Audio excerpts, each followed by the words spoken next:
Allez, place à notre rubrique On vous répond avec la question du soir. Ce soir, et si un animal pouvait aider à se reconstruire? Pour en parler, nous sommes avec Eran Seman. Bonsoir à vous. Bonsoir. Vous êtes travailleur social au sein du dispositif Un Chez Soi d'abord en Indre-et-Loire. Eh bien oui, c'est possible justement de s'aider à se reconstruire par l'intermédiaire d'un animal grâce justement à ce dispositif Un Chez Soi d'abord. Est-ce qu'on peut expliquer déjà à nos téléspectateurs ce que c'est ce dispositif? Je vais essayer. Un chez soi d'abord, c'est un dispositif médico-social qui est porté par l'association Solia, qui est un acteur de la solidarité autour du logement, par l'hôpital de Tours et par l'association Cordia, qui gère des appartements de coordination thérapeutique. Donc c'est des logements que vous proposez, c'est ça? On propose des logements, ça s'adresse à des personnes qui, lorsque nous les rencontrons, sont en situation d'errance, qui souffrent de troubles psychiques sévères, c'est comme ça qu'on dit, et qui, dans 99,9% des cas,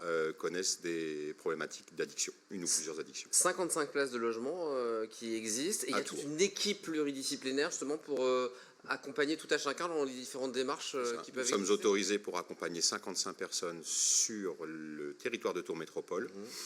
Et une équipe pluridisciplinaire qui est composée de travailleurs sociaux, médecins, psychiatres, psychologues, infirmiers, médiateurs de santé père, une collègue qui s'occupe aussi de la gestion locative puisqu'il y a toute la dimension technique et locative des appartements. Et maintenant, nous avons aussi Cybèle. Alors oui, Cybèle est avec nous, un berger allemand que vous nous avez emmené, puisque ça c'est nouveau justement dans la démarche de faire appel à un animal pour la médiation. C'est nouveau en tout cas au sein de notre dispositif, au sein des dispositifs Un Chez Soi d'abord, parce qu'il en existe 39 en France aujourd'hui, ouverts, France et Dom-Tom, c'est important de le dire.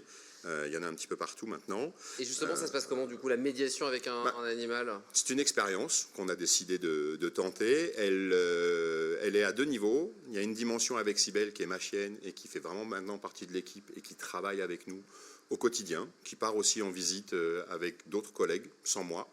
Et on a un autre volet où, grâce à la Fondation Adrienne et Pierre Sommer, on a pu obtenir une subvention qui nous permet de travailler avec une collègue qui ne fait pas partie de l'équipe, ergothérapeute, et qui est médiatrice, elle, de métier. Qu'est-ce que ça apporte justement? Un peu d'apaisement? Ça simplifie les relations justement avec ces personnes? Le mot est juste, ça fait partie des mots effectivement qu'on emploie, en tout cas que les locataires, puisque nous les personnes qu'on accompagne sont des locataires quand elles rentrent en logement. De l'apaisement, de la sécurité, un sourire quand la porte s'ouvre, c'est pas toujours facile quand on a des vies aussi difficiles et des parcours aussi abîmés. Ça permet aussi pas mal de mobilité, de mise en mouvement pour des personnes qui auraient du mal à sortir de chez elles, physiquement, psychiquement. Donc c'est un vrai plus, l'idée de cette expérience, c'est de la poursuivre et que ça soit permis? Pour l'instant, c'est un vrai plus, ça reste une expérience, c'est de la recherche, finalement. L'idée, c'est de poursuivre, c'est de faire en sorte que certains locataires deviennent acteurs. Là, par exemple, on va sûrement aller passer un temps chez des collègues de Solia dans une pension de famille, donc un autre établissement, avec un ou deux locataires qui travaillent, si je puis dire, avec Cybèle au quotidien. Ce soir, on regarde la télévision, on a cette problématique de logement aujourd'hui. Est-ce qu'il y a des possibilités justement que vous puissiez nous accueillir ou pas?